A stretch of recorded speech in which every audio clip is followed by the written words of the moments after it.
Well, tonight we're going to have a very special event.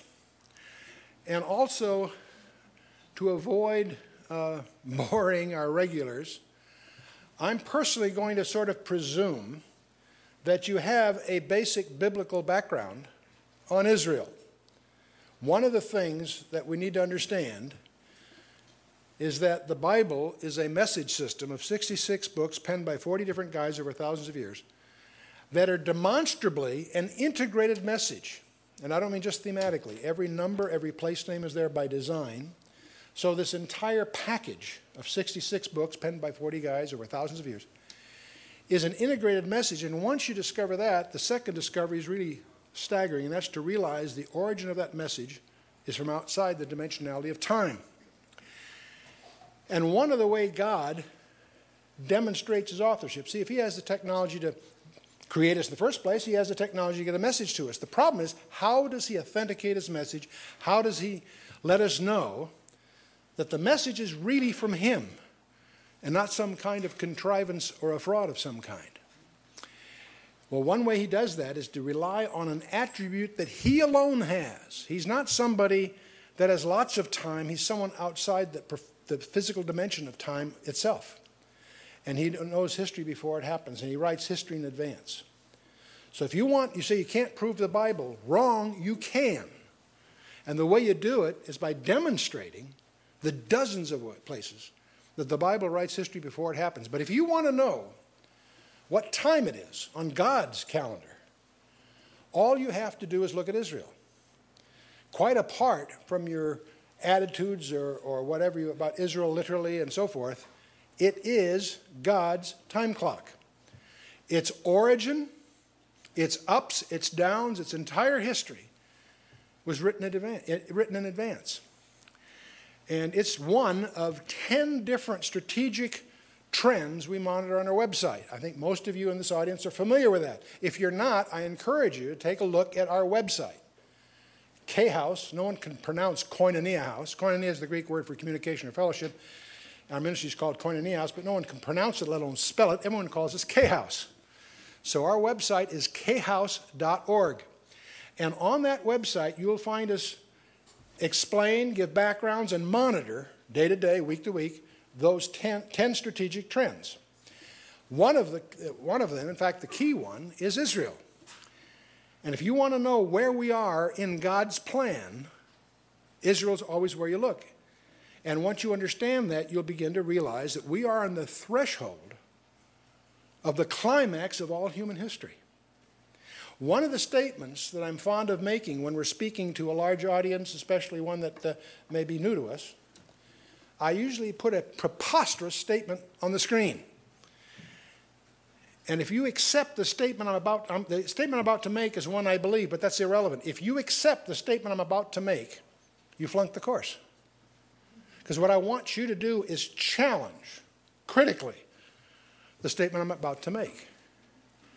The statement I'm going to make is that you and I are being plunged into a period of time about which the Bible says more than it does about any other period of time in history, including the time that Jesus walked the shores of Galilee or climbed the mountains of Judea. Now that's a preposterous statement. I'm suggesting that the time we're moving into is a time about which the Bible says more than it does even about the gospel period. You say, Chuck, that's pretty absurd. I hope you feel that way because I want you to challenge that. To do that, you've got to do two things. The first thing you've got to do is find out what the Bible really says. Most Christians are tragically illiterate, biblically illiterate. Many pastors even don't really know their Bible as they should. Find out what the Bible really says. The second thing used to be hard. It's not hard today. You've got to find out what's going on. And you won't on the 10 o'clock news. Because most of you are sophisticated enough to understand we live with managed media. Media that takes pride in shaping opinions rather than informing people, which is a prostitution of their mandate, because a free press is supposed to inform the electorate. But we have a power group that controls the media that has its own agenda and is proud of it, is unabashedly pushing an agenda rather than trying to inform us. But the good news is there is an institution called the alternative press, the proprietary newsletters, the talk show hosts. The internet has put an end run on the managed media for those that are diligent, and God always rewards the diligent. Now, there's a lot of stuff on the internet that's nonsense, but there's also, you can find out anything you want to if you know where to look on the internet. So you want to get sophisticated, and if you don't understand it, ask your kids. They'll explain it to you. So, now, many of you in this audience are used to having me go on and prattle about the origin and the commitments that the God of the universe has made to this peculiar people called Israel. A peculiar covenant relationship he has with them. What many of you may not realize is every benefit that you and I have in Jesus Christ, we derive strangely from the covenant with Abraham. Very bizarre. You see, whether you realize it or not, we worship from a Jewish Bible in a church that was founded by Jewish leadership, and so on. And so even as Gentiles, we owe a debt to the Jewish people, collectively and individually in many ways. But if we want to know what's going on in God's program, we need to understand Israel, not just because of our love for Israel and all those considerations, but just as a pragmatic to know what's coming. Now, this gets particularly dramatic because the next 12 to 18 months are obviously going to be more turbulent than any of us probably have a willingness to face. I just got back a little over a month ago from being treated as an invited civilian participant to the National Security Forum at the Air War College at Maxwell Air Force Base. And we were briefed by the CIA, the DIA, and so on and so forth. I'm not at liberty to discuss in detail what we found out, but I can tell you I've never come away. I spent a good part of my life, as most of you know, in the strategic community, not only in the Air Force, but also in the intelligence community, and then as chairman of the board and CEO of 4 different publicly traded defense contractors. So I have at least a perspective that contributes to my prejudices and opinions. And I can tell you I've never been more stunned and more proud and more comfortable of our military, on the one hand. But I also believe that there isn't anyone that I've met in that establishment that has any real idea of what's likely to happen over the next 6 to 12 months. Now, one of the things, most of you in this audience are subscribers not only to our website, and by the way, if you not only do we monitor 10 strategic trends, we also will give you free of charge a once-a-week, one-page summary of what happened this week that's biblically relevant. It generally consists of 4 or 5 items, just a paragraph long, and it lists the website that is competently following that particular event, whatever it might be, whether it's a trend in the federal courts, or whether it's the rise of Europe, or whether it's the Middle East, or whatever. And we will send you that 1-week summary. We call it e-news. It's a weekly little paper. It's free. We'll do it until you tell us to turn it off. Just give us your, when you log on our website, it gives you a chance to give us your email address, and we'll send you that every week until you say enough already. Of course, we publish our monthly newsletter, those of you that are, most of you are familiar with.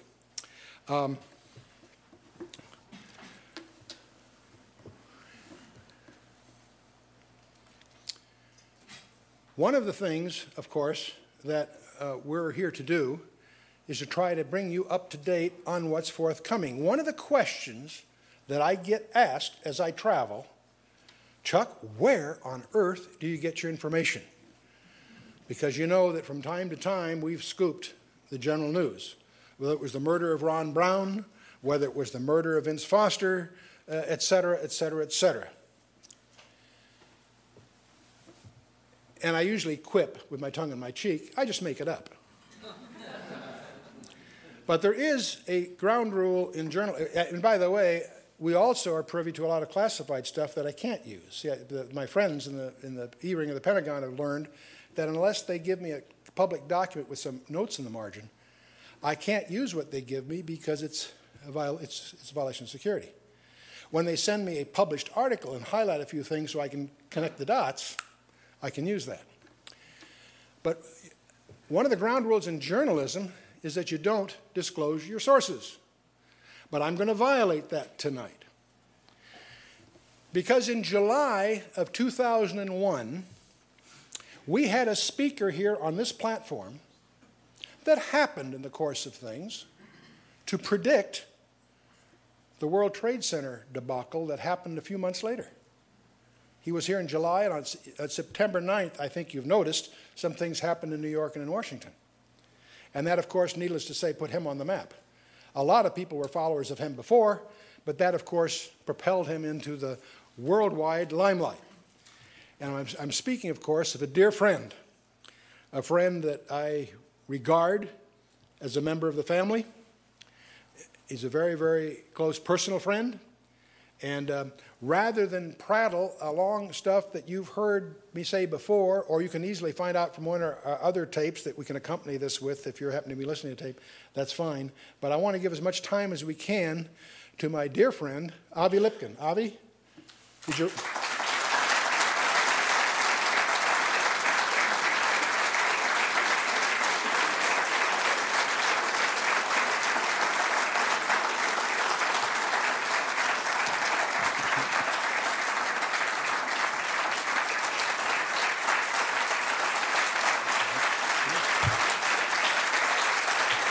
Will you stand, please? Oh.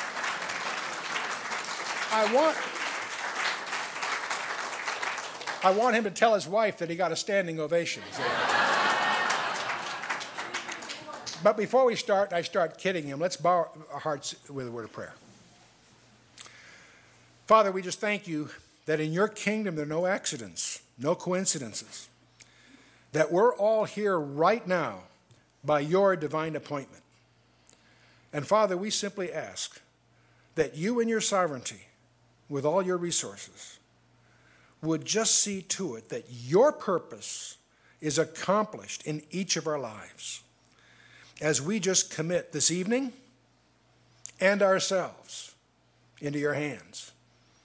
As we come before you in the name of Avram, of the God of Avram, Yitzhak, and Yaakov, and Yeshua, our Lord and Savior, Jesus Christ. Amen. Thank you very much. Now, one of the questions that you all want to ask him, I've been around enough to know that everybody asks him, were you really ever a member of the Mossad? And you need to understand that anybody that was has an oath to lie, you see. So he will deny it. That doesn't mean he was in the Mossad, but it means if he was, he would deny that he was. So I just thought I'd help you with that, you see. You got it, buddy. Thank you very much. And if my radio and TV booking agent gets me onto Hannity and Combs and they ask me, were you on the Mossad? I'll say, well, of course I deny it. But seriously, I was not in the Mossad, and yet the Saudis gave me a lot of credit in their article. Now, you don't read Arabic. I have the English translation on the table, and it's free. Just come to the table. We'll give you a copy of the English translation. And I kind of wanted to start with this just as a footnote.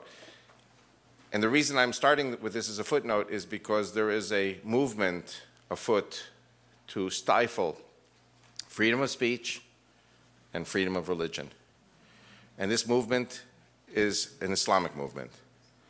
And it's not maybe so much here in America, because you do not yet have the Holocaust law in the United States. You have it in Canada, you have it in Australia, you have it in Switzerland, and I was just in Switzerland.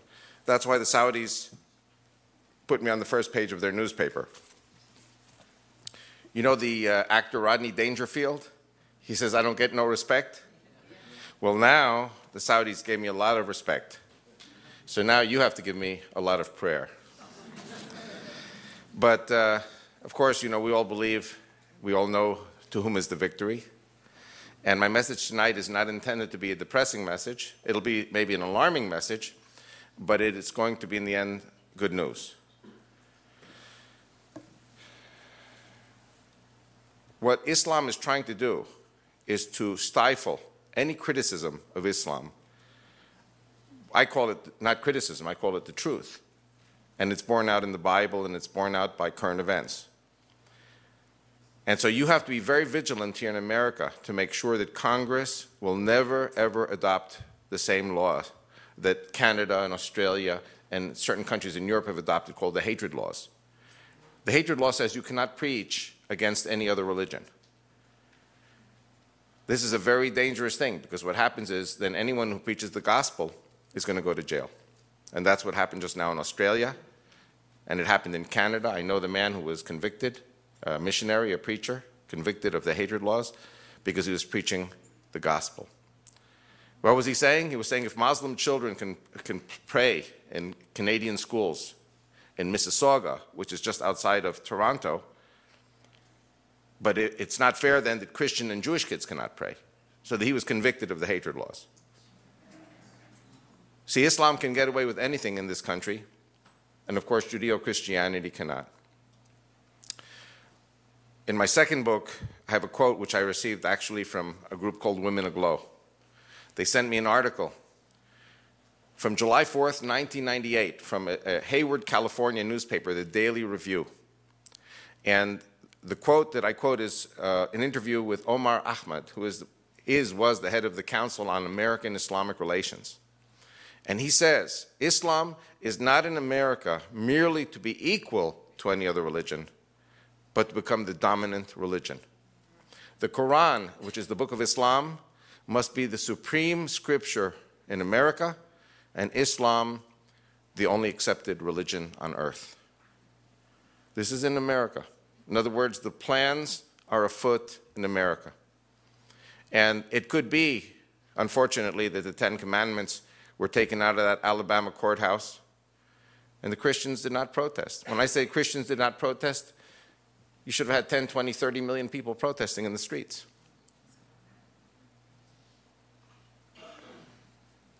So the Bible is not allowed to be taught in schools, but the Quran is forced reading. 3-week courses in 7th grade social studies classes that American kids must learn about Islam. They must learn about jihad. They must learn how to recite the Shahada. The Shahada, basically, if you say it, you've become a Muslim. They're making American kids convert to Islam in American schools. It's a very cleverly designed plot. By whom? By your friends, the Saudis. And you cannot build a church in Saudi Arabia, and you cannot pray openly as Christians, and I, as a Jew, am not allowed by law to step on Saudi soil. That's how much they hate the Jews. Anyway, so thank you very much to the Saudis, and I'm very appreciative of the Saudis because this has given me the wherewithal to go public in Israel, to do my books in Hebrew, and start preparations for a Judeo-Christian political party in Israel, which I hope will run in the next official elections in 2007. So this is something we'll talk about at the very end of the message. What I'm going to do now, I'm going to start with the end of the message, and then from there it'll all be flashbacks. What I'm going to do in the first session is to talk about the 5 deceptions of Islam. A lot of Americans don't have a clue about 9/11. A lot of Americans, even today, are under the deception that Islam is a religion of love, Islam is a religion of peace, we all serve the same God, that Jesus Christ of Islam is the same Jesus Christ of Christianity, and that the Quran is the divine infallible word of Allah to Muhammad. These are the 5 deceptions of Islam. And I'm going to be spending the first hour basically on this message. In the second hour, we're going to talk about the missile threat to Israel. And this is what I think we have to focus on in the second hour. And then for those of you who are not tired of sitting for 2 hours, I mean, I won't be offended if you leave. I'm not here to talk less, I'm here to talk more. And I was told technically we have 3 hours of tape, and so I am available for questions and answers. And I talk till you drop.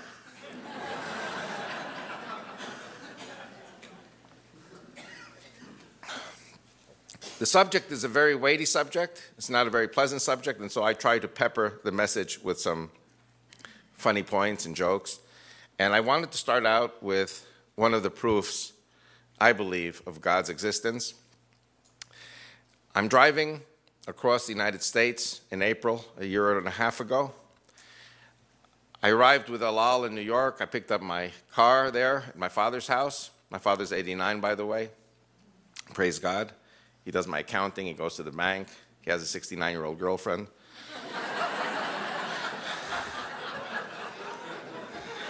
You ever watch Rockford Files?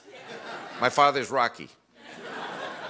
And so I get the car and I start driving cross country to California. And I leave on Monday and I'm supposed to arrive in Oakland, California on Friday to speak before the Judeo-Christian Zionist Conference in Oakland with Rosemary Schindler. I don't know if any of you have heard of her.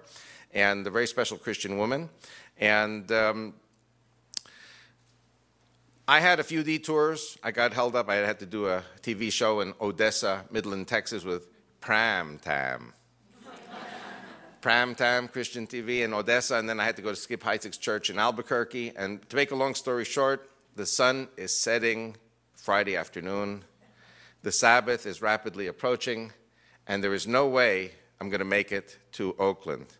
And I'm driving 2 hours, 3 hours, 4 hours on Highway 40, heading towards Barstow. And you know there's nothing there for 2, 3, 4 hours. And the sun is about 2 fingers above the horizon, which means the Sabbath is there almost. And I called a rabbi in Oakland, a Chabad rabbi, who also spoke at the Judeo-Christian conference. And I apologized, and I said to him, you know, Rabbi, I'm not going to make it.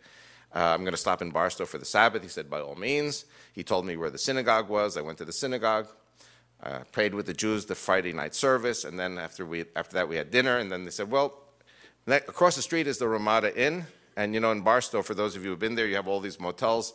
And they said they're all really rather sleazy places.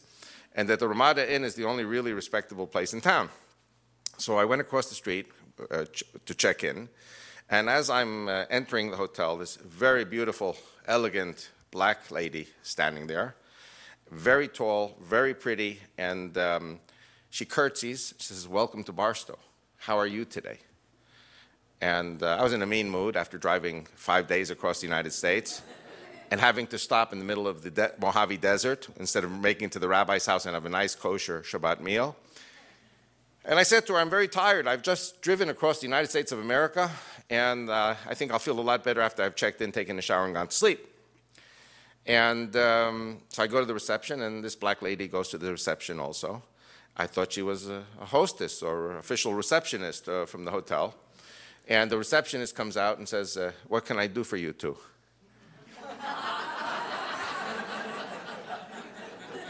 And I had to think fast. I said, Lord, give me the words. And then all of a sudden it came to me, this lady was here first, ladies first. And so this black lady says, my pastor wants a bottle of bottled water. Where is the dispenser? And so she was told where to get the water for her pastor. I said, tell me, what's going on? She said, well, our church is celebrating its 25th anniversary here at this Ramada Inn, and my pastor sent me to get him a bottle of water. I said, tell me, what church do you go to? So she said, oh, it doesn't really matter. I just go to some non-denominational charismatic church. So I said to her, well, I'm a Jew from Israel, and I preach in Christian churches, and non-denominational charismatic are my favorite churches. And all of a sudden her eyes go like this. She says, I know you. I know that voice. Yesterday, Thursday, I received your tape, The Legacy of Hate. And I listened to it 3 times. And your wife's name is Rachel. And she's from Egypt. And she taught you everything you know about Islam. And yes, you said you just drove across the United States. I know who you are. Your name is Avi Missler.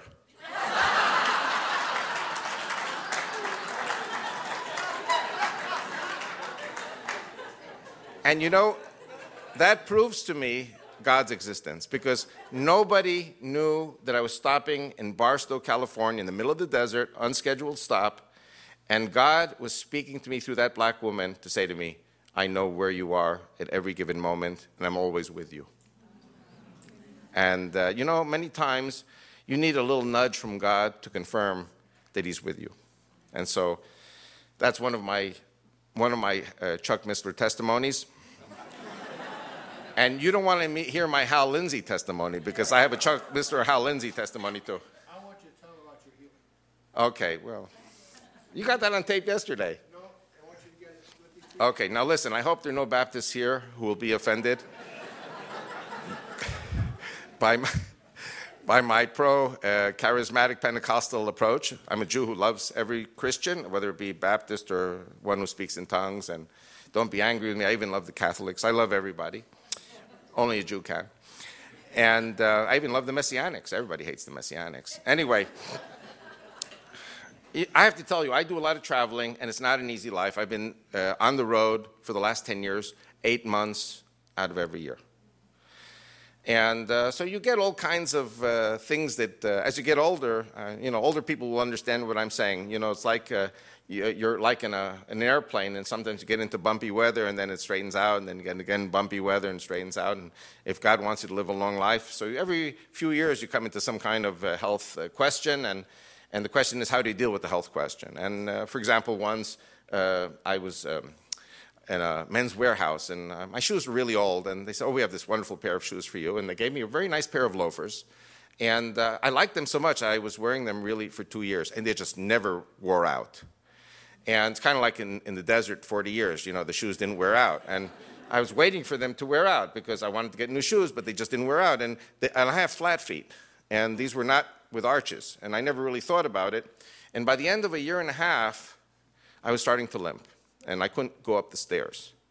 And basically, I had to drag myself up and down stairs, and I was limping all the time, very simply because I needed arches. Anyway, so I'm limping in the churches, and all of a sudden Christians are getting on their hands and knees and holding onto my shoes and holding onto my feet and speaking in tongues and praying for me not to limp anymore.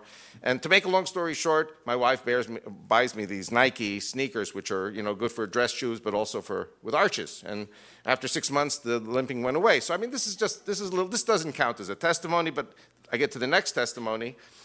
I have something called Barrett syndrome. Barrett syndrome, for those of you who don't know, is one of the forms of acid reflux. And my mother actually died from this. It can cause cancer. When you get the reflux in the esophagus, if it's untreated, it becomes cancerous. And my brother had a very serious operation to correct that. And I had a date for that operation. And I'm in the churches, and the Christians say, what's the matter with you? I said, well, I've got this acid reflux. I've got this Barrett syndrome. And, these crazy Christians say, in the name of Jesus, we take authority over Satan. And don't say Barrett syndrome, because when you say Barrett syndrome, you're conceding to Satan. And all of a sudden, 20 people come over, lay their hands on me, and start speaking in tongues. And people are crying and screaming and falling to the ground, glued to the floor.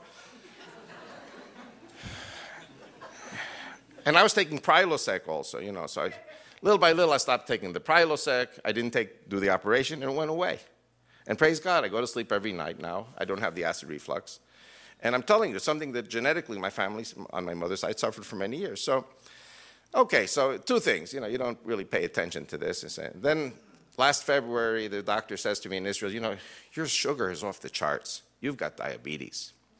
So you've got to take insulin, and you've got to take this, and you've got to take that. And I bought this little machine to prick my finger and check my blood every day. And it was 460, 470. No matter what I did, 460, 470. Come to the States, and this Christian woman looks at me. What's the matter with you? I said, oh, nothing. I just have diabetes. In the name of Jesus, don't say diabetes, because then you're giving it to Satan. And we take authority over Satan. 20 people come running over, lay their hands on me, speaking in tongues and passing out and glued to the floor. And never took insulin, never took any medication. I pricked my finger every morning, 82, 92, sometimes 109. So praise God, I'm still eating coconut cream pie. Don't tell my wife. And praise the Lord, pass the ammunition. So anyway, so I'm very, very pleased, that God is taking good care of me. And I really, at this moment, cannot think of anything that's bothering me. So God has a reason to straighten me out each time. Anyway, I'm here to talk about other things, but I could spend the next 3 hours telling jokes in the Lord, I'll just tell you one joke, and then I'll get into the message. You know the joke about the Baptist pastor and the Pentecostal pastor? The Baptist pastor had a dog, and he tried to train the dog, and the dog was really impossible. But he had to get the dog trained. And then he heard that there was this Pentecostal pastor in town who was really good with dogs. But, Baptist pastors don't like Pentecostal pastors. But finally he decided, this is it, I've got to get the dog trained. So he goes to the Pentecostal pastor and says, can you train my dog? He says, sure, 3 weeks, come back in 3 weeks. 3 weeks later he comes back, says, is my dog trained? He says, oh, you have a wonderful, well-disciplined dog. Well, let's see what he can do. So they say, sit. So the dog sits, roll over, the dog rolls over. And then when they said heel, he raised his paw, woof, woof, woof.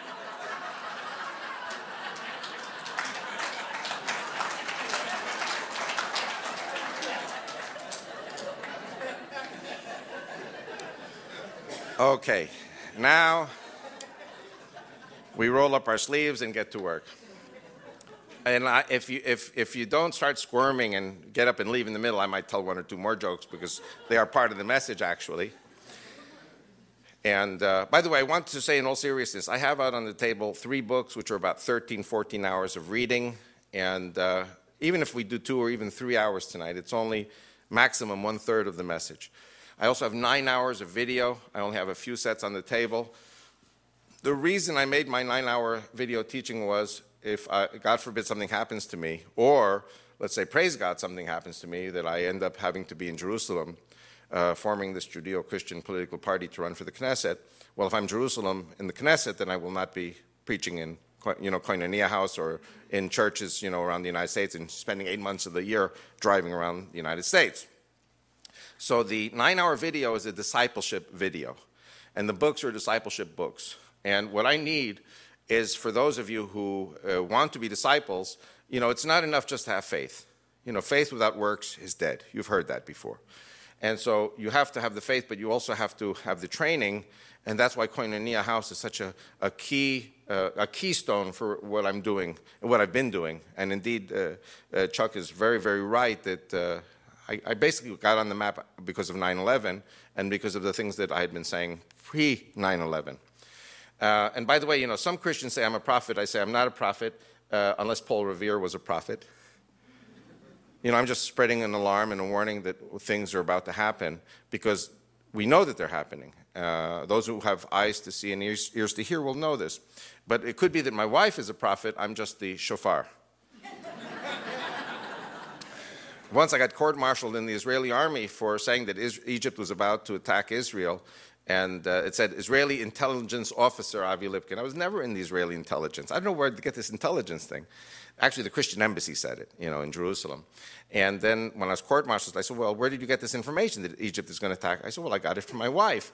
And because my wife monitors the Arabic radio broadcasts of our neighbors, including Egypt. So when my wife said, so what happened? What happened? I said, I got court-martialed. I said, because I said Egypt was going to attack. He said, well, where did you get that from? I said, well, I got it from you. He says, well, so why do you listen to me? So you can't win with these women. And we will be talking about Egypt tonight also, because Egypt has been very neglected. That'll be in the 2nd hour.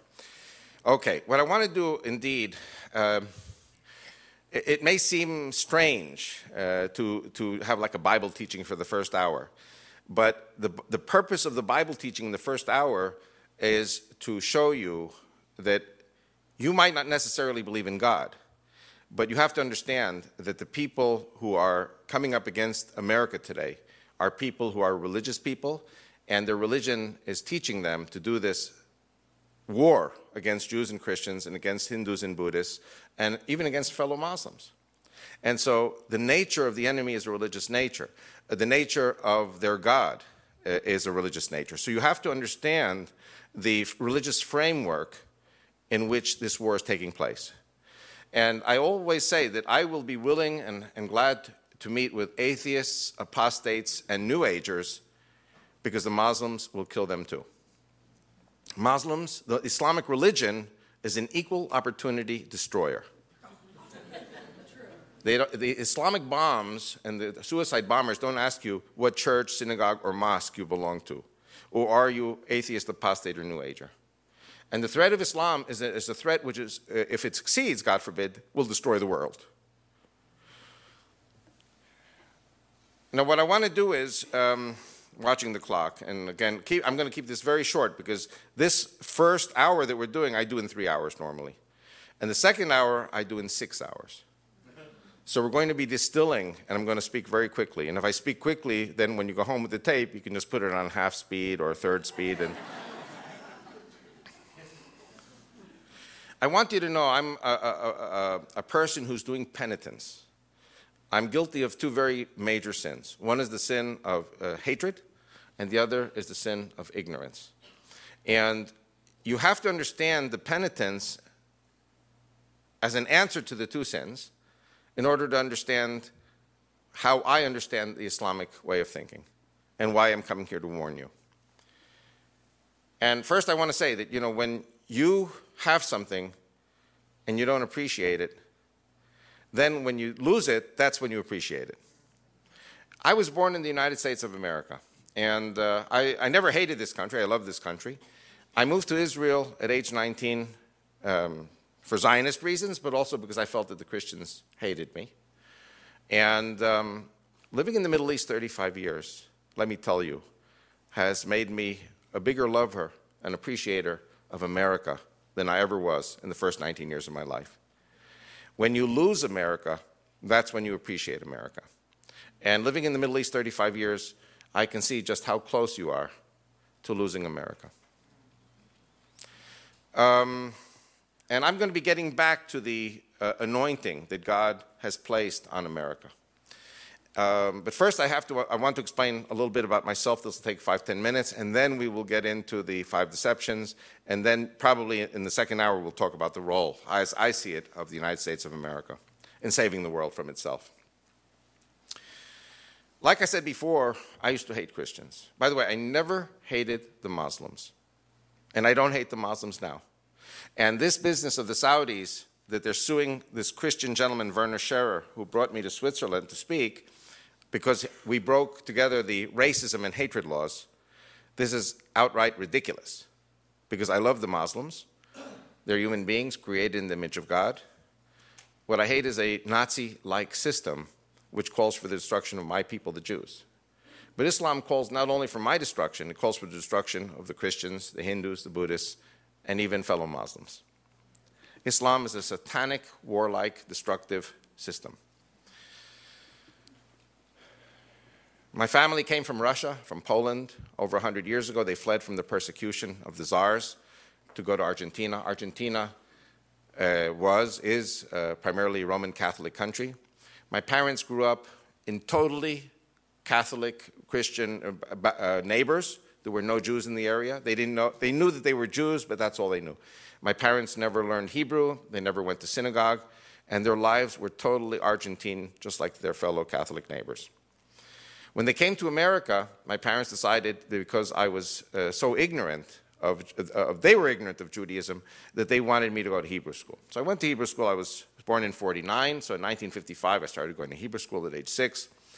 1955 was only 10 years after the end of World War II.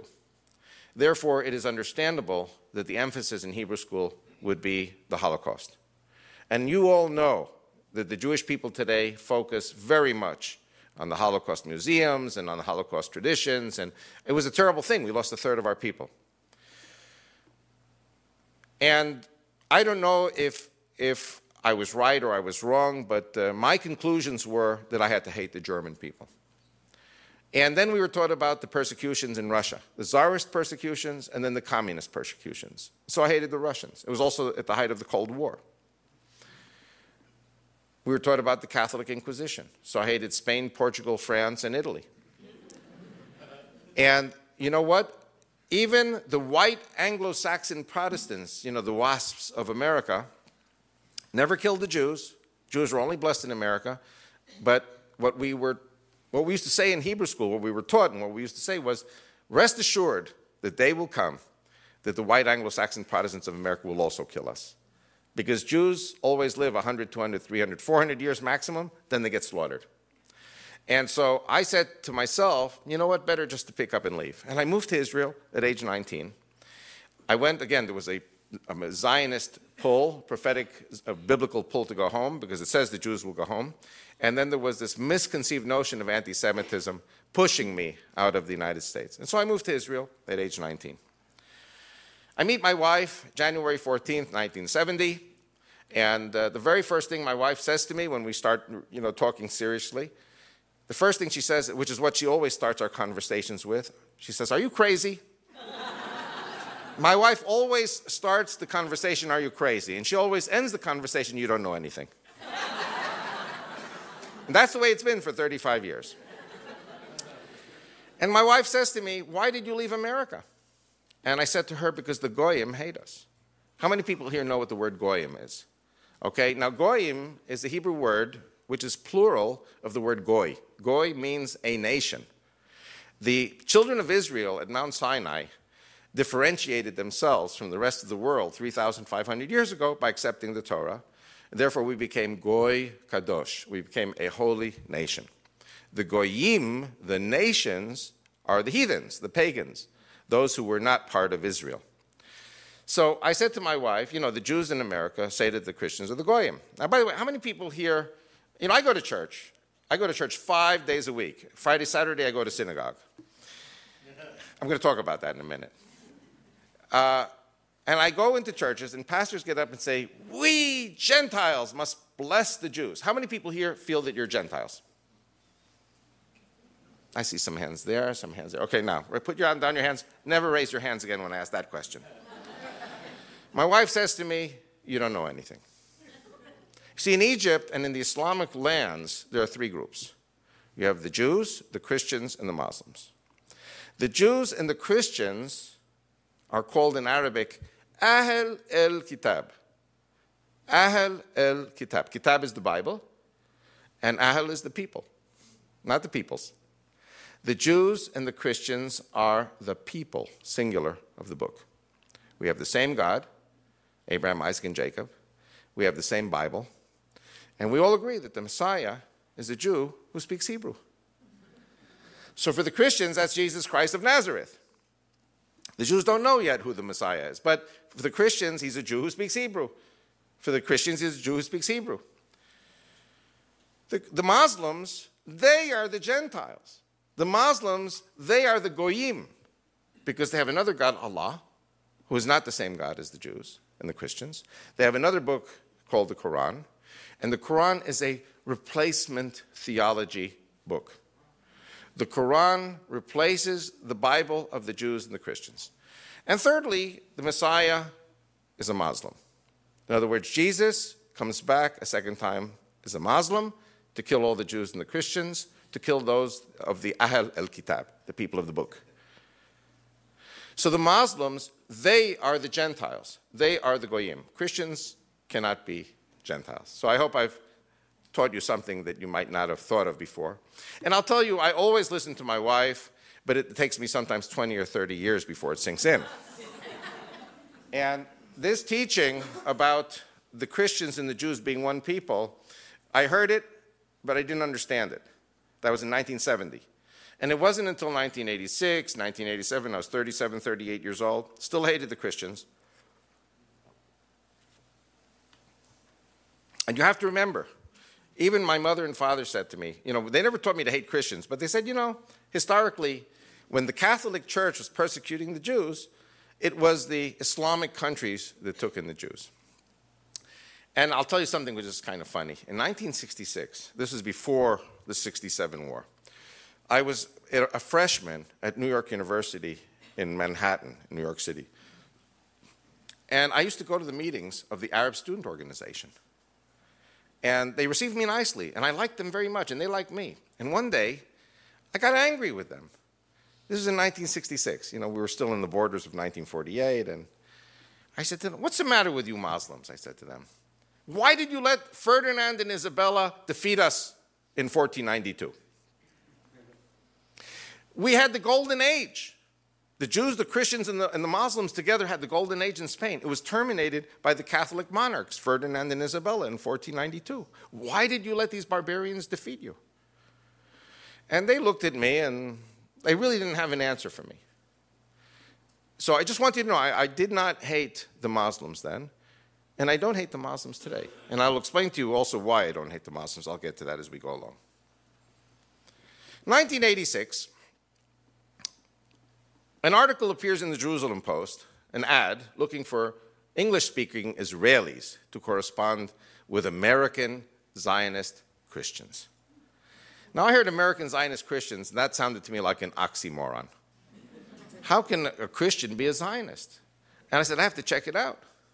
And I start writing to this Nancy in Texas, and she writes me these nauseatingly sweet letters that only Christians can write to Jews. And let me tell you, the scales began to fly hard and fast from my eyes. See, I used to say all Christians were bad people. That's why I left America, to be in Israel, to be away from the Christians.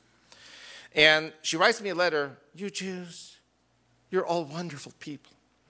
You Jews, you're all good people. And I almost wanted to throw up. Because living in Israel, I know that there are good Jews and there are bad Jews. And I said to her, there are good Jews and there are bad Jews, just like there are good Christians and there are bad Christians. That was scale number one that came off my eyes. God has a sense of humor. What can I say? Then she writes me another letter, please forgive me for the Holocaust. I said to her, you Yellow Rose of Texas, I said to her. You were born in 51, after the Holocaust. You were born in the hill country of Texas. We were never in Europe. You were never outside of Texas. You were never outside of the hill country. There's nothing to forgive. You're innocent. But one of the lessons I learned from that was that Christians, by their true nature as Christians, are innocent, but they bear the guilt of the world on their shoulders, because that's what Jesus did. So that was scale number two. Then I went to, I don't want to talk about it, but I have a little sidebar here. I don't know how many of you have been watching Fox News in the last 2 or 3 days, but there was a scandal in Israel about the government press office. How many people have been following this? There was a scandal in the government press office that they made these new rules, and every journalist has to be checked out by the Israeli Secret Service, and then they have to pay very high fees. And anyway, to make a long story short, I worked as a translator in 89, 90 in this Prime Minister's government press office, and I was given a tender to participate in, and I won the tender. And then when I demanded tenure by law after 6 months, they fired me. Why? Because they knew my political views, which were right-wing, and the Israeli civil service is controlled by the Labor Party. And everything there is done by personal connections. The guy who fired me became eventually the head of the government press office. It was just revealed this week that he was made head of the government press office illegally. He had not fulfilled the conditions of the tender, which I did fulfill. And so now he's just been fired. So anyway, I don't want to get into that. But it was kind of a vindication. But anyway, so this Yellow Rose of Texas says to me, you all come to Texas, and I'll open up the churches and synagogues and radio and TV, and she kept her word. And so in November of 1990, I go to her church in New Braunfels, Texas. I was 41 years old. I had never in my life attended a Christian church of any kind. And here I am in this church, white people, black people, Hispanics, Native Americans, all holding hands, all loving God, preacher preaching for Israel, loving Israel, and all of a sudden the next scale comes off my eyes that not only was Nancy crazy, but the whole church was crazy. And people were speaking in tongues, and people were falling to the ground. I mean, this is a shock for a Jew when he goes for the first time to a Christian church. But they were loving Israel, and they were crying tears for Israel.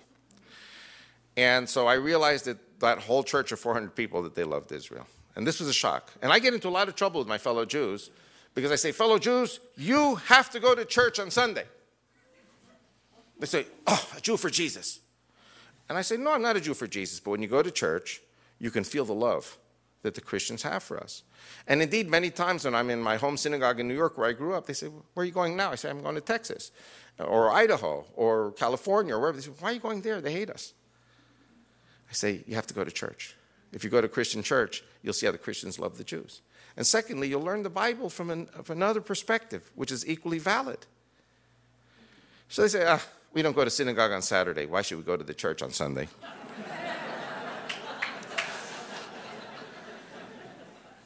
So I'm in this church, and there were white people, black people, Native Americans, and Tex-Mex Hispanics. But the whites were blonde, blue-eyed people. They looked like Germans. And, you know, in San Antonio area, you have a lot of bases. All these people were crew cuts. They looked like Nazi soldiers from the 1930s. But they were crying tears for Israel. You see, I hated the Germans. And I could see their love. I said, you know what? These are American Germans. They came 150 years ago. It's okay. They're kosher.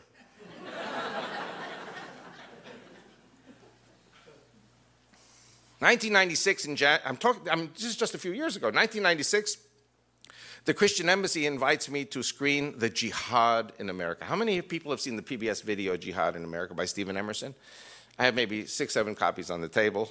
This was made in 1994 after the first attack on the World Trade Center in 1993. And the bottom lines of this movie were, firstly, that Islam wants to establish an international empire and destroy the United States. And secondly, if at first you don't succeed, try again. In other words, if they didn't succeed in destroying the World Trade Center in '93, that they would try again. And they did succeed. The movie had quotes like, Faiz Azam, one of the Islamic leaders in Atlanta in 1991, says, "The religion of Allah requires scalps. There must be widows. There must be orphans. There must be blood. Arms and limbs must be cut, and blood and limbs must be spread everywhere so that the religion of Allah will stand on its feet." Another quote, for example, was Sheikh Abdulaziz Ude, December 30th, 1990, just before Desert Storm. He says, "And now Allah is bringing back the Jews in large groups from all over the world to Palestine, to their mass graveyard, where the promise will be kept and destiny will be realized upon the Jews." So this was a second quote. And then they were talking about blowing up airplanes and blowing up the World Trade Center. And this movie was made with the help of the FBI, the CIA, and the State Department. You all heard of Paul Bremer in Iraq? He stars in this movie. He's not anti-Muslim. And the movie was buried for being anti-Muslim. It wasn't anti-Muslim, it was anti-terrorism. And Stephen Emerson got blacklisted everywhere. He got a death sentence. And I've been selling thousands of these tapes in the last 10 years. So I screened this in front of the Christian embassy in Jerusalem. And two gentlemen come up to me looking very European, you know, with a beret and a scarf and a sweater underneath their jacket. I mean, it's very European. And they say to me, "Would you like to come and speak in our Staatshundige Theologische Hochschule?" And I said to myself, there's no way I'm going to Germany. No way. And I said, "Where's your seminary?" You know, they had a seminary for pastors. And they said, "In Basel, in Switzerland." I said, "Oh, they were neutral in World War II. That's kosher. I'm going." I'm speaking in the same hall where Theodor Herzl spoke 100 years before in 1897, where he predicted that within 50 years there would be a Jewish state. I'm speaking before 5,000 people. And I could see the tears in their eyes. And also the Israel Today magazine, which is now in English, I saw it in German. I met Ludwig Schneider, the publisher. This is a magazine you all need to get, by the way. And I could see the tears in their eyes. I said, boy, these Swiss Germans, they're not like the German Germans. They're not like the Austrian Germans. And, you know, they're kosher also. And so during the reception, they're all hugging me and kissing me and loving me like Christians do. And I said, what part of Switzerland are you from? They said, Nein, Deutschland. No, Germany. Or Nein, Österreich. They were from Austria. I said, I'm in the lion's den. These are all Nazis. Because Jews think that all Germans and all Austrians are Nazis. But these people loved Israel. And then Ludwig Schneider of the Israel Today magazine says to me, you've got to get your books out in German. And I said, I'm not going to work with the Germans. No, you have to. This publisher is a German Christian Zionist. That's a triple oxymoron. And his name is Missler. And he was shut down by the Nazis because in the 1930s he was printing church hymnals. And they said to him, it's okay to print church hymnals. All you have to do is just delete Israel and Zion. And so he laughed and he fell off his chair. He thought it was a joke. The Nazis shut him down. In World War II, they sent his 16-year-old son to the Russian front. Remember Hogan's Heroes? Russian front? That was a death sentence for any German to be sent to the Russian front. And so one day, the 16-year-old German kid, Missler Jr., they said, take your gun, we're going into the forest shooting. So he thought, shoot bear or deer to supplement their rations. And they could hear the shooting. They went in, and all of a sudden he saw naked women, naked children, and naked men being shot into trenches. And he was supposed to be in the next round of the firing squad. And he said, Jesus Christ, if you are really in heaven, don't let me kill the Jews. And all of a sudden he heard the firing squad commander say, Missler, raus, Missler out of the firing line. And Missler Jr. never killed one Jew in World War II. I said, these people are going to do my books in German. And praise God, my books are coming out in German now. And the German magazine, Nachrichten aus Israel, is coming out in English because of me. And God has such a sense of humor because now a Japanese Christian paid for 20,000 editions every month. And the magazine is now coming out in Japanese. So God's word...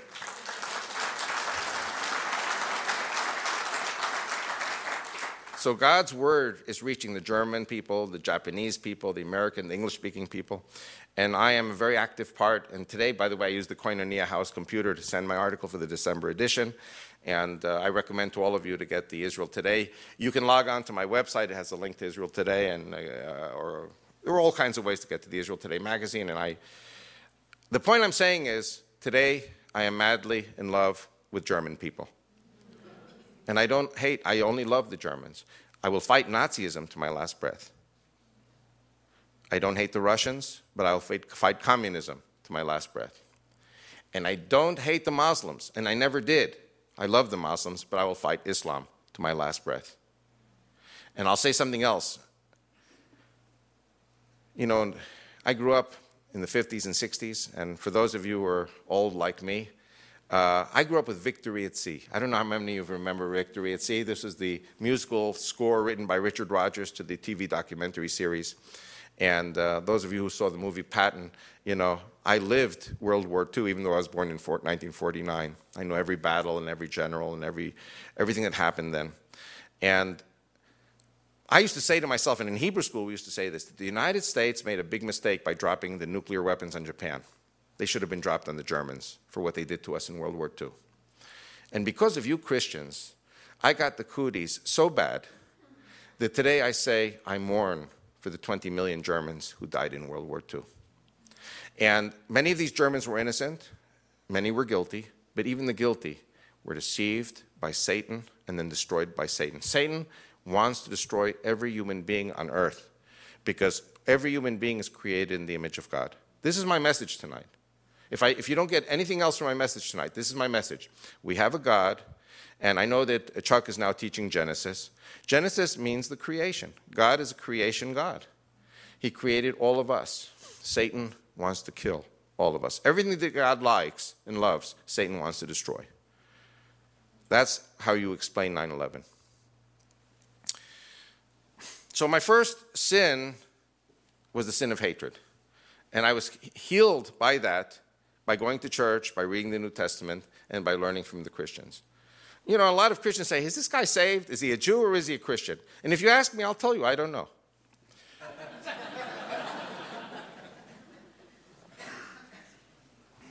And, you know, there's a teaching in the New Testament, ask and it will be granted, seek and you shall find, knock and the door will open. So I have asked, and I've been in churches, and then after a few weeks I come back to the church, so if you asked, of course you're a born-again Christian. I said, well, I don't have an answer that will satisfy you, but the same answer will not satisfy the rabbis either. And that is, I brought it before God in my heart. And God says to me, son, don't you snap your fingers at me. When I want you to know, you'll know. Until then, the scales stay on, keep marching and shut up. And that's what I'm doing. But I just want you to know that I'm sincere in seeking to know the truth about Messiah. And at this moment, God is saying, I need you as a Jew of the Jews, because only a Jew of the Jews can do what has to be done in Jerusalem. Yes. And that's, we'll talk about that at the end of the message. The second sin is the sin of ignorance. This local yokel country bumpkin yellow rose of Texas, Nancy, she knew my Bible. And I was an officer in the Israeli army, and just a lieutenant, and I was a senior editor and translator in the Prime Minister's office. I did not know the Bible. And, you know, tonight I was having dinner with Chuck, and he was quoting to me from 2 Chronicles and 1 Chronicles. Do you know that I've never read 1 Chronicles and 2 Chronicles? I need a Christian to teach me my book, you know. And I'm, God willing, I'm going to one of these days get down to reading the Old Testament. I've read the New Testament many times. I need to read the Old Testament also. I decided to go to seminary, the Jewish Theological Seminary, from 1991 to 1994 to become a conservative rabbi. God had other plans for me. Instead of being a pulpit rabbi with 100 families, I became an unordained teacher to about 20, 30 million Christians. So,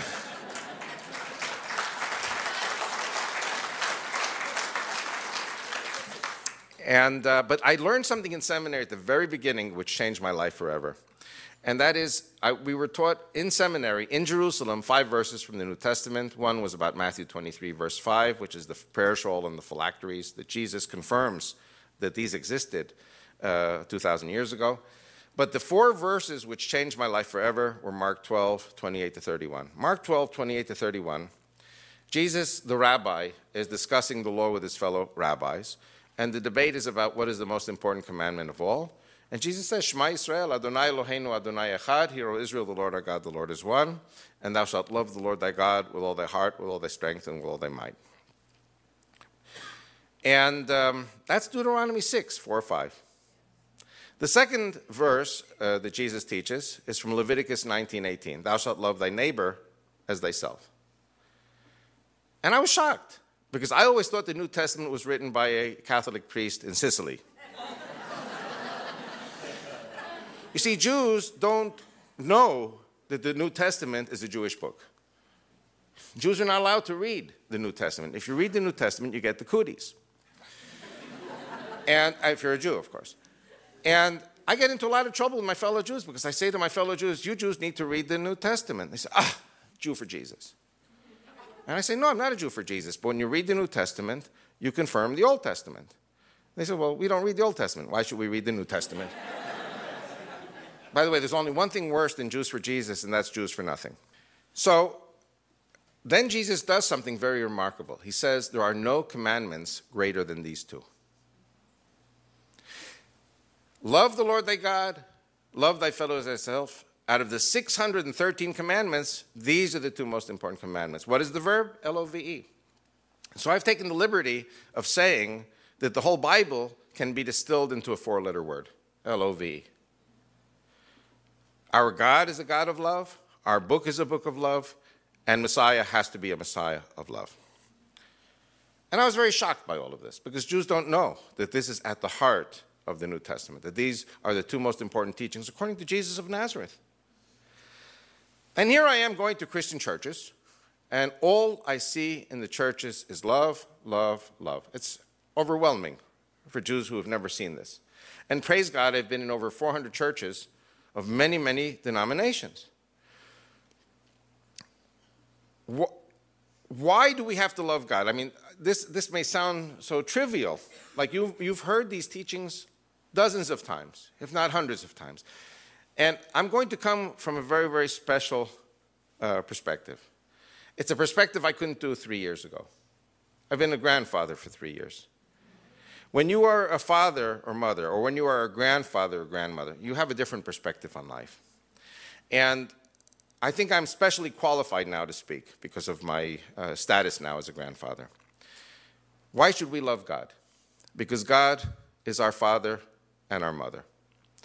You know, normal parents, when they have children, normal parents want only one thing, and that is for their children to love them. What makes parents happy? When, you look at your child smiling at you, beaming at you. What makes parents upset? When the kids don't care about you. Why should we love our fellow as ourself? Because our fellow as ourself is created in the image of whom? God. What makes parents happy? When brothers and sisters, or brothers and sisters, grow up together and love each other and caress each other and help each other, the happiness that it gives the parents to see their children together. What makes parents upset? When kids are not together, and when they're fighting each other and cursing each other and abusing each other and stabbing each other and shooting each other. And you know that there are families where siblings kill each other. And let me tell you, coming from Israel, I can tell you that the worst possible punishment for a parent is to bury a child. And I've been in the military cemeteries enough time burying children who are friends of my sons in the Israeli army. But it doesn't have to be in the army. Any child who dies in the lifetime of the parent, this is maybe the most terrible punishment for a parent. And I translate this into how God must feel when any human being dies or is persecuted or suffers. God cries for all of us when we die or when we suffer. This is why Jesus says, love the Lord thy God, love thy fellow as thyself. Also, you cannot love God if you hate any human being. What does Jesus teach? I get into trouble for preaching this in the synagogues. Love your enemy. The Muslims are my enemy, but I love them. I don't hate them. I wish they could be saved. So, it's all about love. And one of the things I've learned is that when you hate, it's like you prepare a vial of poison for the person you hate, but in the end you drink the poison. And people who hate do not live very long. You want to live a long life? You have to be a lover. You have to love. You have to love God, and you have to love your fellow human being. Why am I teaching these two commandments this way? And the reason is very simple. The first deception of Islam is that it is a religion of love. Now, are Muslims loving people? Sure they are. They're wonderful people. Why? They're created in the image of God. God is a loving God. If we're in God's image, we have the potential to be loving people. Let me ask you a question, and I couldn't answer this until I was giving this message. Are German people loving people? Of course they are. But are Nazis? Russian people, are they loving people? But are communists? Muslims are loving people, but Islam is not a loving system. And you know how I know? What does Jesus say? Jesus says the two most important commandments are love the Lord thy God, love thy fellows as thyself. In the whole Bible. Jesus is confirming in Mark 12 what we see in Deuteronomy and in Leviticus. He's reconfirming and reinforcing what every Jew knows. These two commandments, the two most important commandments, they are not in the Quran. I will pay anyone here $1 million if you can show me where these two commandments are in the Quran. And the Saudis were picking on me because this is my message. And they say to me, they say in the article, that Avi Lipkin says there's no love in the Quran. I didn't say that. The word love appears 24 times in the Quran. Allah loves this, Allah loves that. But the context, the commandment, love the Lord thy God, love thy fellows thyself, not in the Quran. Now, if I'm a Jew or if I'm a Christian, then this has to start the red lights blinking. Something is wrong with the Quran. Something is wrong with the Islamic religion. So that's the first deception. Islam, as a religion, as a system, is not a system of love. Muslims are loving people. Let's look at King David. This will lead me into the next deception, but it's the link from the first deception to the second. We all love King David. King David is the forefather of the Messiah. Jews love King David, Christians love King David, but King David was disqualified by God from building the temple. Why? He was a man of the sword. He had blood on his hands. What's the problem with the sword? The sword is an instrument of death of human beings created in the image of God. And so God has placed a curse on the sword and anyone who holds the sword. And yet the sword is the symbol of Islam. You ever seen the Saudi flag? A green flag with gold letters. There is no God but Allah, and his prophet is Muhammad, and underneath it is a scimitar sword. Solomon was the one who built the temple because Solomon made love, not war.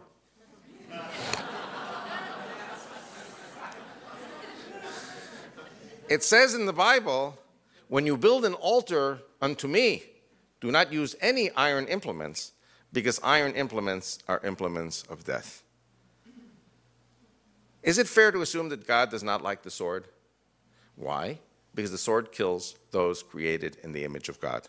So we're talking about the two commandments that Jesus says are the two most important commandments. Love the Lord thy God, love thy fellow as thyself. So let's look now at the religion of peace. Islam claims to be the religion of peace. Your president in Washington, D.C. says Islam is a religion of peace. And I know he does this for tactical reasons, but the word Islam comes from the word salam. It's a three-letter root, just like in Hebrew, shalom, which means peace. But the word does not mean peace. It comes from peace, but it doesn't mean peace. It means pacification. You know, pacification comes from peace. How many people here remember the good old days of the Vietnam War? You remember the word, this Viet Cong village was pacified? Usually it meant immolated in napalm. Pacified meant that Viet Cong village did not exist anymore. It was burned out and all the Vietnamese were killed. That's usually what pacification meant. That's what Islam means. Islam means the destruction of the infidel, the suppression or the defeat of the infidel. By its very definition, Islam says there are two houses. There is the house of peace and there is the house of war. Well, isn't that wonderful? Don't we all want to be the house of peace? The only problem, there's a catch. To be a member of the house of peace, you have to be a Muslim. Anybody who's not of a Muslim is the house of war. Now, the Islamic definition of peace is when the house of peace conquers the house of war, when the good guys beat the bad guys. Now, there's only one problem with that. 5/6 of the human race is not Muslim. You've got 2 billion Christians and Jews, mostly Christians, 1 billion Hindus, 2 billion Buddhists, 5/6 of the human race, and then 1.2 or 1.3 billion are Muslims. I want to tell you a joke. I promised you some jokes. What's the difference between neurotic people and psychotic people? Neurotic people dream about castles in the air. Psychotic people live in castles in the air. And psychiatrists collect the rent.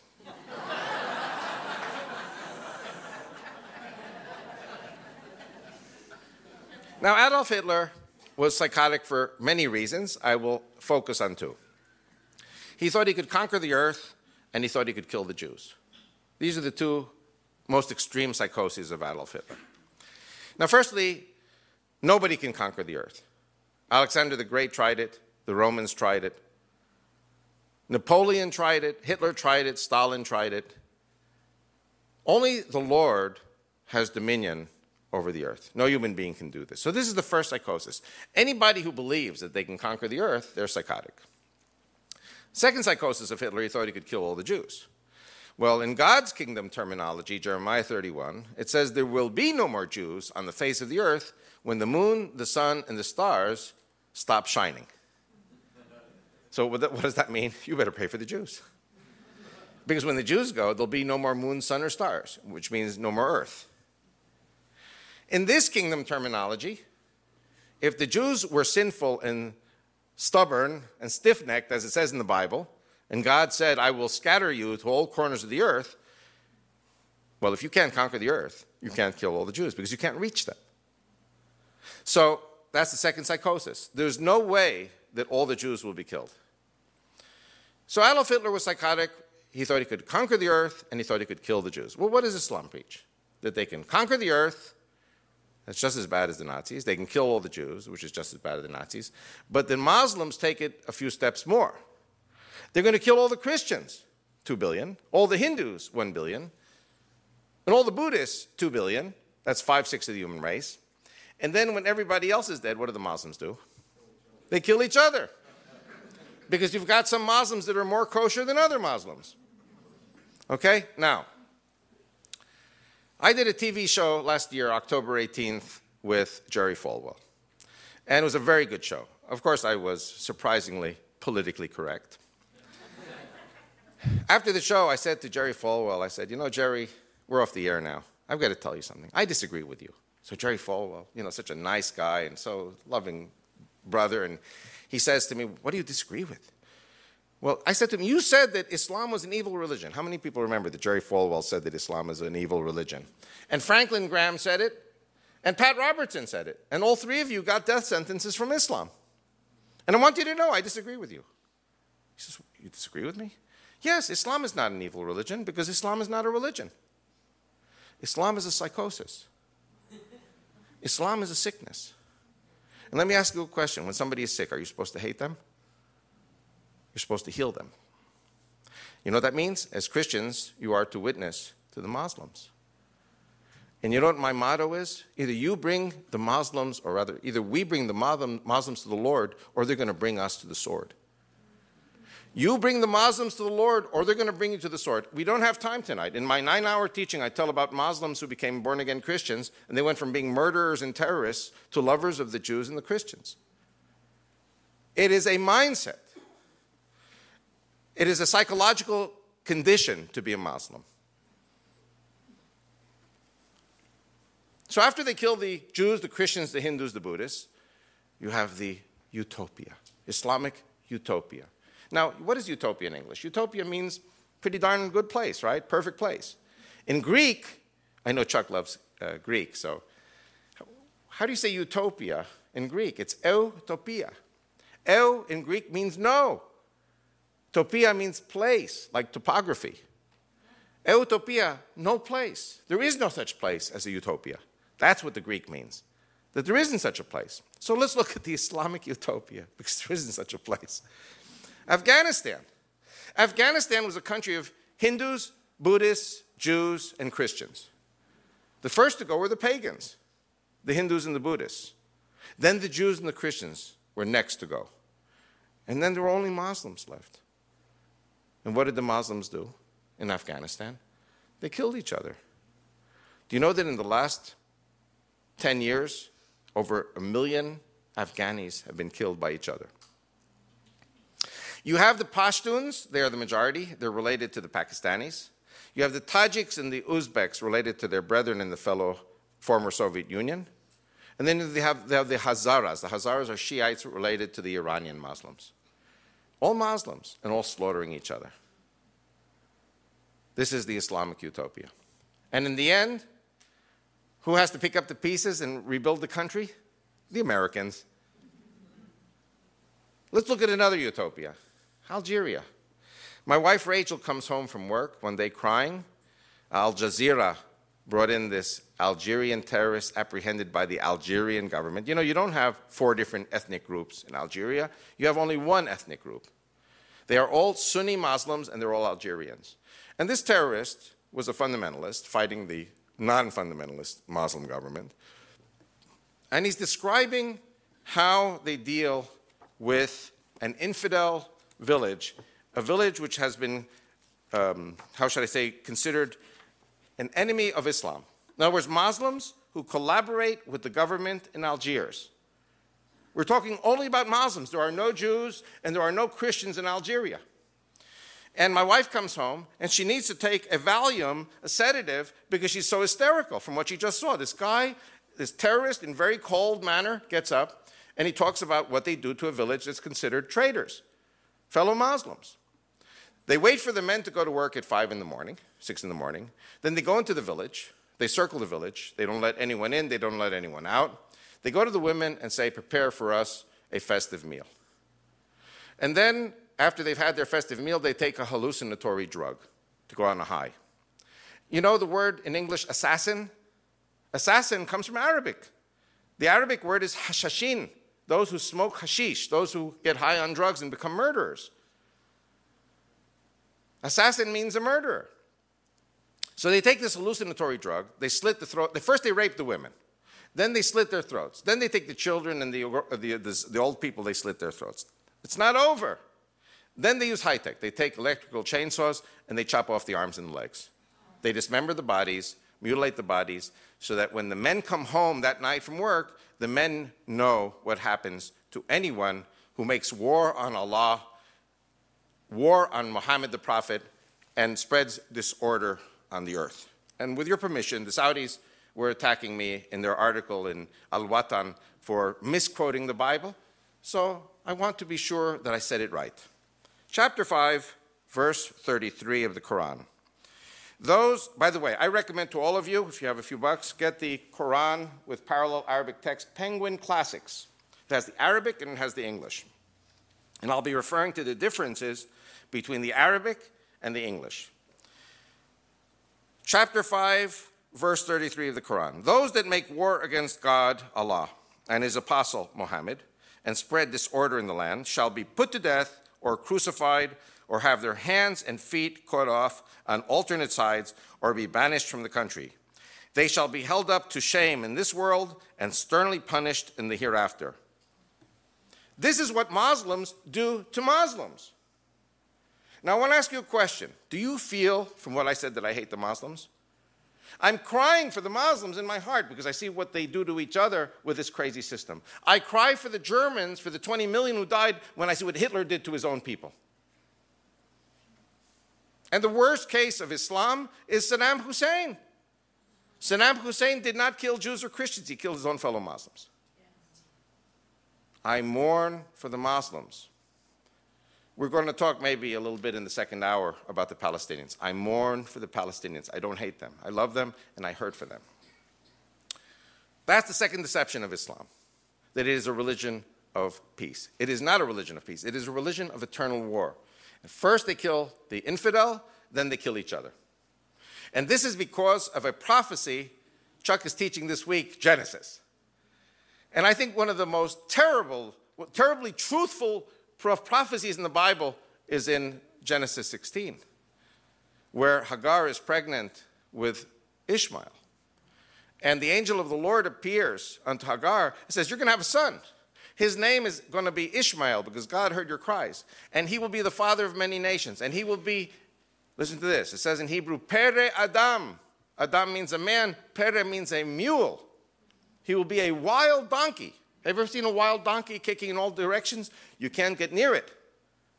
His hand will be against all his brethren's hands, and all his brethren's hands will be against his hand, and he will dwell in the face of his brethren. Do you know that the rabbis never teach this in synagogue?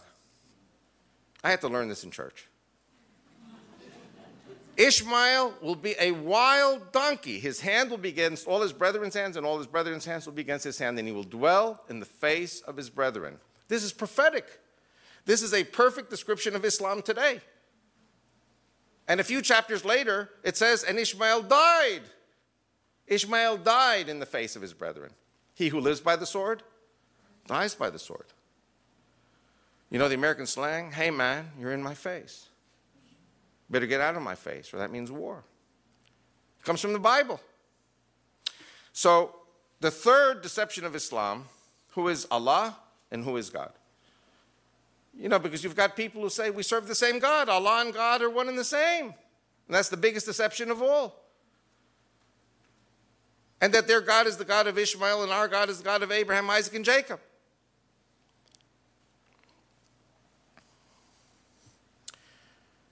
So let's first look at our God. Who is the God of Abraham, Isaac, and Jacob, and why? And you want to know something? The book of Genesis, like I said before, Chuck is teaching the book of Genesis. This is a very important book because everything that's happening today was predicted in Genesis. You know how women are so mistreated in Islam? There's such an enmity against women in Islam. And I learned this from Jane Hansen in Women Aglow. Chapter 3, verse 15. God says, I will place a permanent curse on the seed of the serpent and the seed of woman. Who's the seed of woman? That's all of us. Who mistreats women? Islam. Where's their enmity with the women? In Islam. And I'm going to show you that Allah is Satan is the serpent. You look at the bottom line, look at the behavior. It's certain. It's the serpent, it's Satan. Our God is a God of creation. What's the book of Genesis? Book of creation.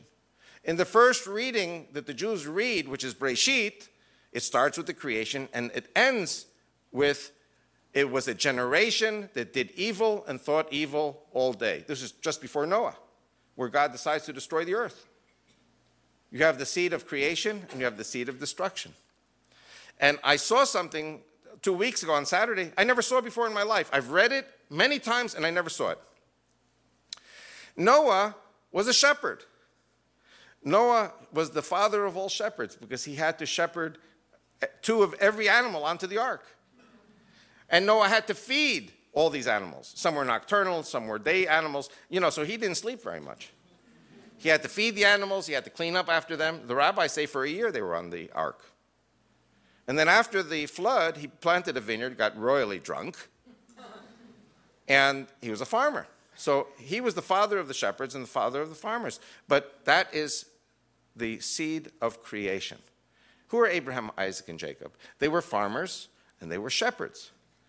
Joseph was a shepherd. His brothers were shepherds. Moses was a shepherd. By the way, when the Hebrews went into slavery, before they were slaves in Egypt, when they emigrated from Palestine during the drought, the Egyptians detested the Israelites because they were shepherds, if you remember that verse.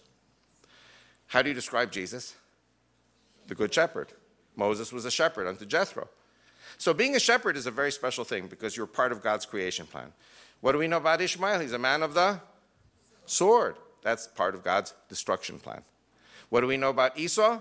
He was a man of the sword because Isaac blessed him with a curse. He said, you will live by the sword. He who lives by the sword dies by the sword. What does Jesus say when Peter cuts off the ear of the legionnaire? Put your sword away. He who lives by the sword dies by the sword. Does Jesus like the sword? I don't like the sword. None of us like the sword. We may have to use it at some stage to defend ourselves, but we should not glorify the sword, and that's what Islam does. In fact, Islam describes itself as Din Asif. Din Asif is the law of the sword. Okay, now, by the way, something which is very important. Remember I was saying how Jesus confirms Deuteronomy and Leviticus, love the Lord thy God, love thy fellow as thyself. That's confirmed in Mark. You know, when I preach to Christians, it's like clapping with two hands, because I've got the Old Testament and the New Testament. When I preach to the Jews on Shabbat, I have to clap with one hand, because I can't use the New Testament, okay? But here we have 7 times in the New Testament the God of Abraham, Isaac, and Jacob. And the very, very first mention of this is in the first gospel, the first chapter, the first page, the first words of the New Testament. These are the generations of Jesus Christ, and you have 14 generations and 14 generations and 14 generations. What do you have right in the middle of all of that? Abraham, Isaac, and Jacob. It doesn't say Ishmael. So if the Muslims say that it was Ishmael, then we have a problem. Is God a liar? Is God crazy? Is God schizophrenic? Or maybe is the Islamic book wrong? Now God says 5 times in Genesis, Abraham, Isaac, and Jacob. First he says it, if you remember, when Abraham is 99. And God says you're going to have another son. And his wife is 90. And Abraham almost falls off his chair laughing. And Sarah's in the tent listening, she's laughing. So what's the kid's name? Laughter. Isaac means laughter. And God said, you know, Abraham was a humble man, and he loved his son Ishmael. We never see that Abraham hated Ishmael. He loved Ishmael. And God says, it is not through Ishmael. Ishmael will be blessed. He'll be father of 12 nations.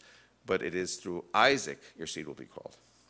And then the second time we see when Isaac is being weaned from Sarah, and Abraham gives a party, and it says in the King James, I'm going to teach you some Hebrew now, it says in the King James, Sarah saw Ishmael behaving in a haughty manner. How many people know that verse?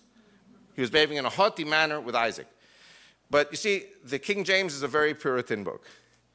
Hebrew is a very sexy language.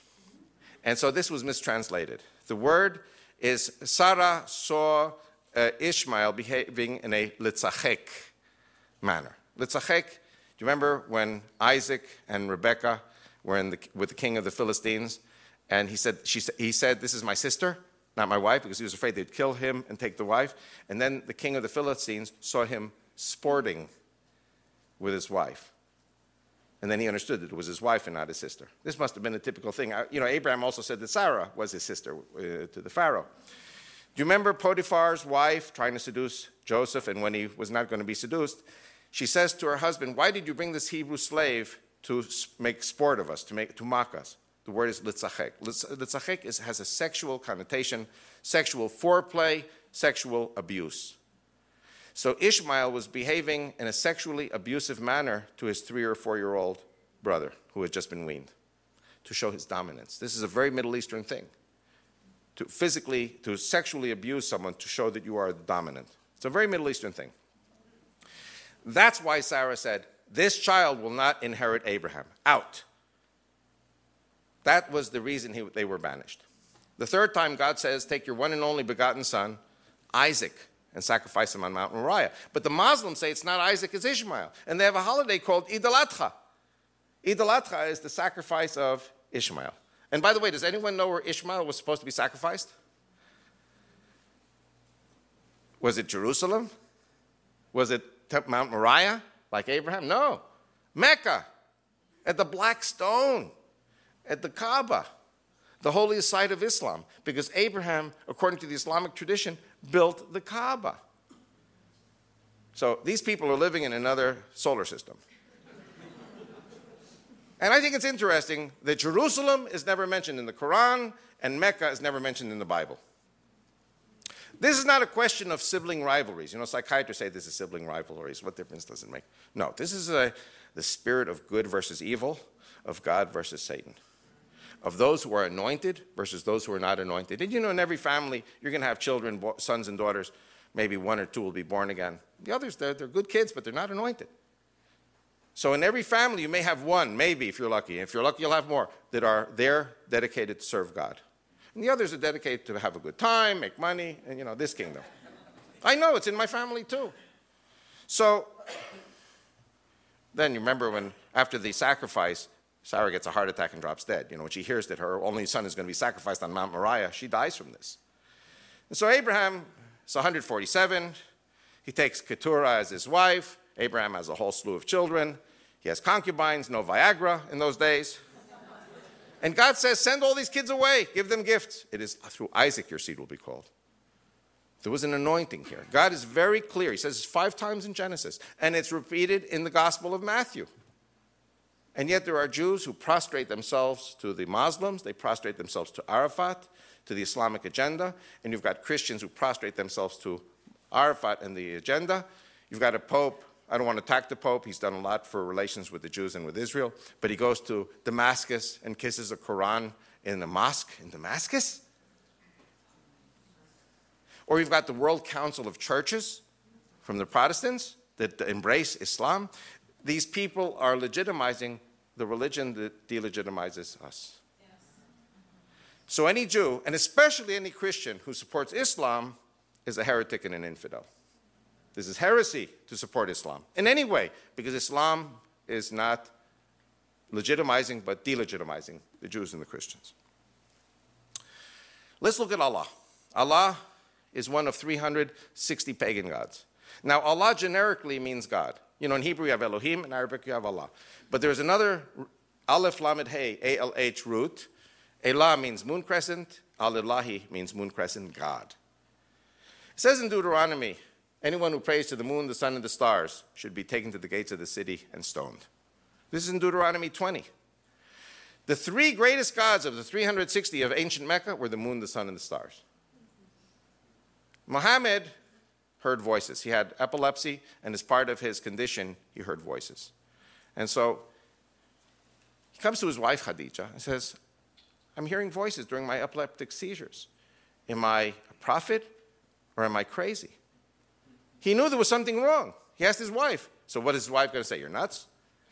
She says, oh, mon chéri, of course, you are the greatest and the latest of all the prophets.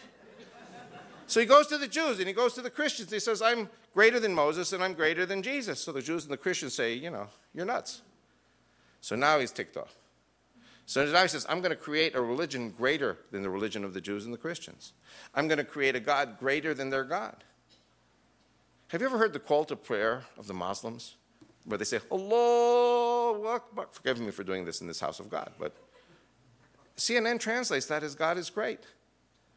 Isn't it wonderful that God is great? Don't we know that God is great? But if CNN says it, you better watch out.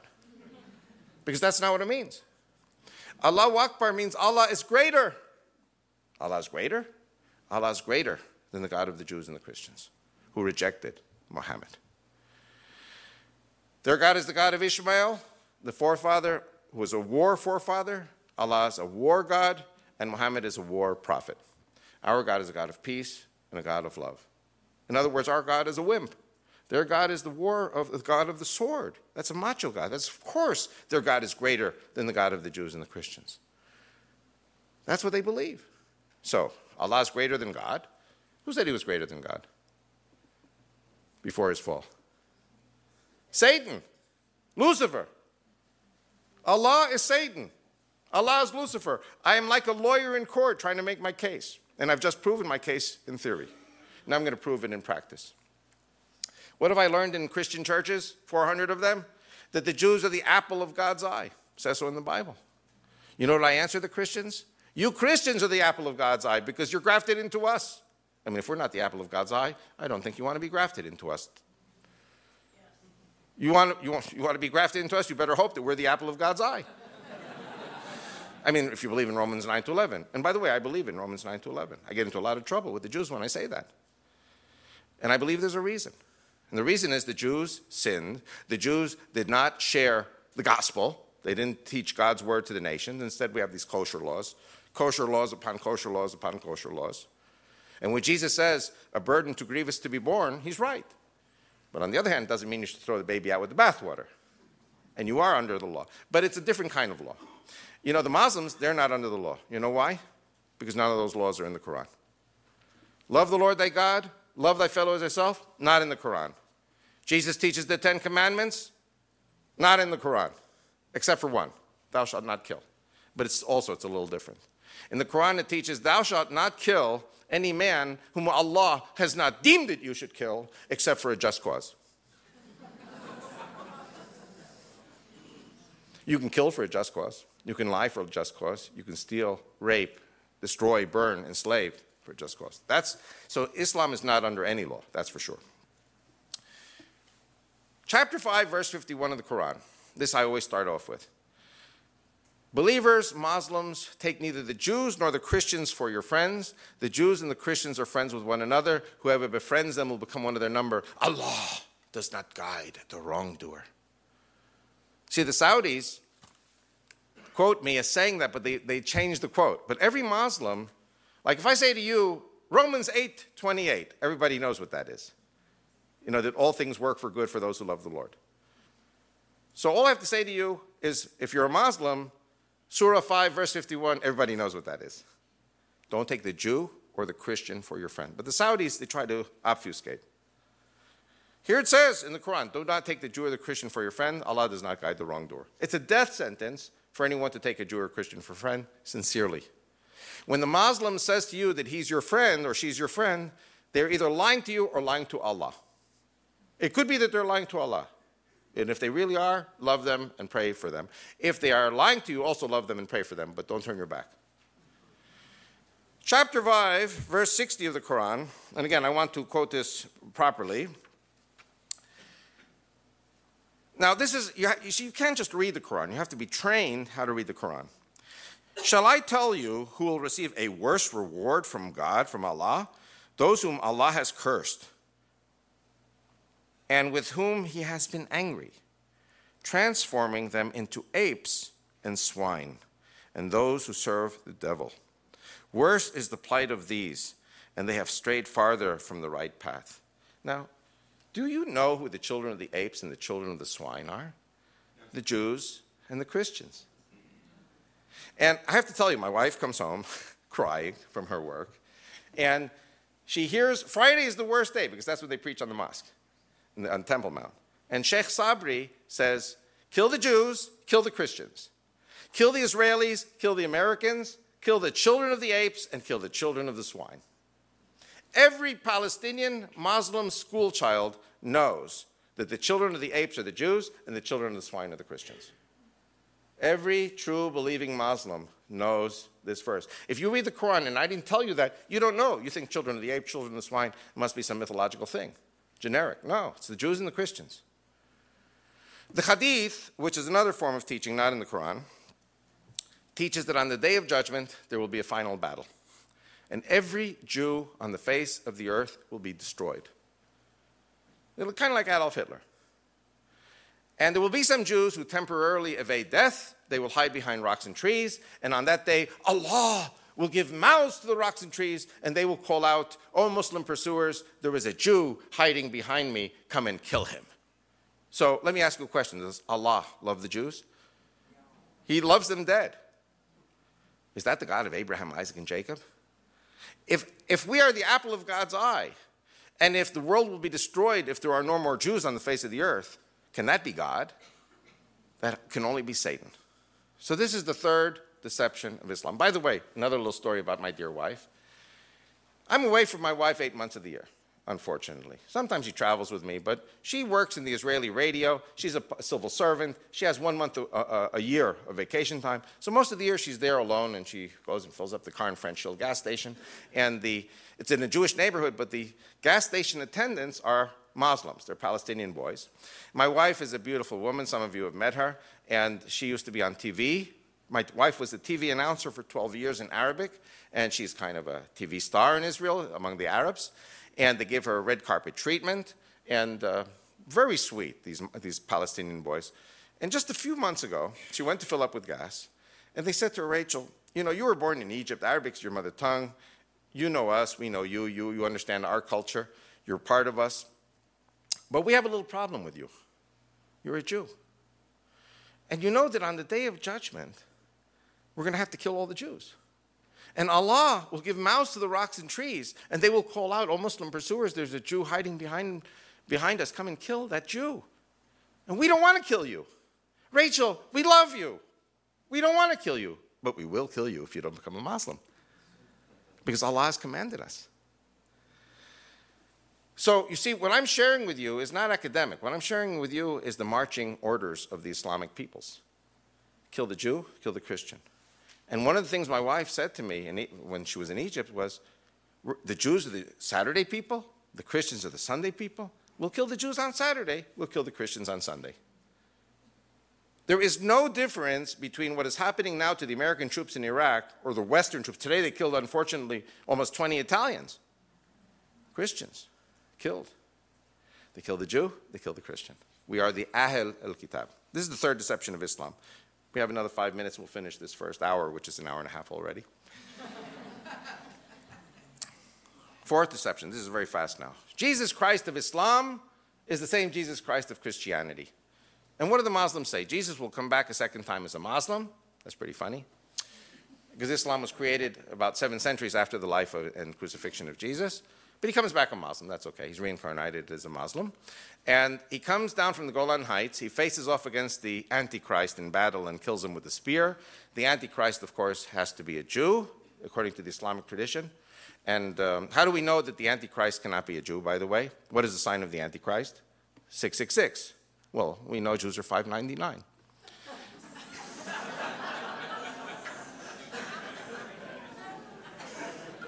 By the way, I heard that from a Christian, and when I heard that, I got so angry and so flustered. I said, that's the most anti-Semitic thing I ever heard in my life. And then I just started laughing so hard. I said, I'm going to use that joke every time. So Jesus kills the Antichrist, goes up to the Temple Mount, prays with 400,000 Muslims the morning Islamic service. Then Jesus the Muslim comes down, breaks all the crosses with his 400,000 Muslims. This is basically a pogrom. It's a riot, basically. They destroy all the churches of the Christians. They destroy all the synagogues of the Jews. And on that day of judgment, all the Jews and the Christians, who are considered one people, the Jews and the Christians are the Ahl al-Kitab, one people, the people of the book. All the Jews and the Christians who have not embraced Allah as the greatest of all the gods, remember 360 gods, and Muhammad, the greatest and latest of all the prophets, all these Jews and Christians will have their throats slit by Jesus Christ, the Muslim. Is that the same Jesus? If you don't understand what I just said, I have a $3 Clinton bill in my wallet. I'll be glad to show it to you afterwards. The fifth deception of Islam is that the Quran is the divine, infallible word of Allah to Muhammad, and that the Quran replaces the Bible of the Jews and the Christians. And I need an hour to do this, but I'm not going to do it. I'm just going to give you a few sentences. And if you're interested, get my first book, which is Fanatic Islam, A Global Threat. Because in addition to predicting 9/11 already in 1997, the book talks about kamikaze pilots and destruction of America. But it also teaches in chapter 19 about the numerology, the numerological code of 19 in the Quran, which is a very Jewish number, by the way, because the Quran was written by a rabbi. And there are 117 chapters in the Quran, but 22 of them begin, 22 letters in the Hebrew alphabet. 22 chapters of the Quran start with the letters ALM. Nobody knows what this means in the Islamic world, but the rabbi who taught me this said that ALM means Ani lo ma'amin, I don't believe any of this, or Eile lo mashma, these verses mean nothing. The Quran could not have been written by a Muslim because the Muslims were illiterate nomads. What they did was they hijacked a Jewish rabbi and an Armenian Orthodox or Syrian Orthodox priest, put them in a pit, made them write the Quran, and then killed them, even though they promised them their freedom. So these are the 5 deceptions of Islam, and I could go indeed into depth as to how the Quran is a plagiarism, a fabrication, and a fraud.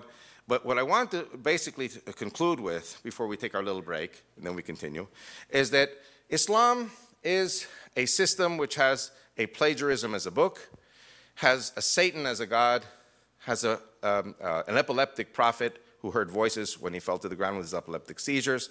It is a religion of war, and it is a religion of hatred. And God have mercy on all of us from this Islam, and God have mercy on the Muslims themselves.